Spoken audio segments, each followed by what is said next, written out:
फिर आ गया है। তুম্বার কি জানেন? তুম্বার হচ্ছে দৃঢ় প্রতিজ্ঞ টিমের বছরের পর বছর অপেক্ষা করার ফল। কথায় আছে না, সবুরে মেওয়া ফলে।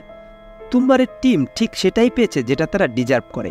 কে জানতো প্রডিউসার দ্বারা 7 বার রিজেক্ট হওয়া এই সিনেমা রিলিজের পর মাস্টার কপি ট্যাগ পাবে। এই সিনেমার গল্প লেখা হয়েছিল সেই 1997 সালে। 2008 সালে নওয়াজুদ্দিন সিদ্দিকের সাথে এই মুভির কাজ শুরু করা হয়েছিল, কিন্তু পরে সেই প্রজেক্ট বাতিল করা হয়। পরে আরও 2 বার প্রোডাকশনের কাজে যায়, কিন্তু তারপরেও সম্পূর্ণভাবে শেষ করা সম্ভব হয়নি এই সিনেমার কাজ। আপনি জেনে অবাক হবেন, এই সিনেমার শুটিং হয়েছে 6 বছর ও 4টি বর্ষাকাল জুড়ে। হ্যাঁ, মুভিতে যতগুলো বৃষ্টির সিন দেখতে পার তার প্রত্যেকটি অরিজিনাল বৃষ্টিতে ভিজে শ্যুট করা।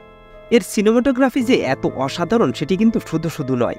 তুম্বারের প্রধান অভিনেতা সোহম সাহাই এই সিনেমার জন্য 18 কেজি ওজন বাড়িয়েছিলেন এবং তাকে 6 বছর এই ওজন ও বডি লুক ধরে রাখতে হয়। তাহলে ভাবুন কতটা ডেডিকেশন ছিল এই সিনেমার জন্য। এক কালজয়ী হরর সিনেমা যেটি ভারতের হরর মুভির চেহারাই পরিবর্তন করে দিয়েছে।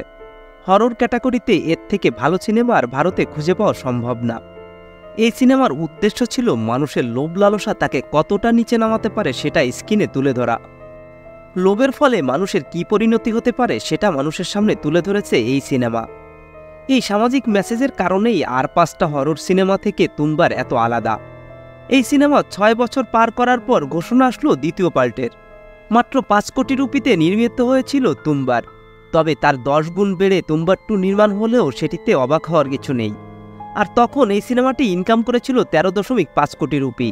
তবে সেকেন্ড পার্ট হয়তো প্রথম দিনেই এর থেকে বেশি ইনকাম করবে বলে আমার ধারণা। আপনি কি মনে করেন সেটি কমেন্টসে জানাতে পারেন।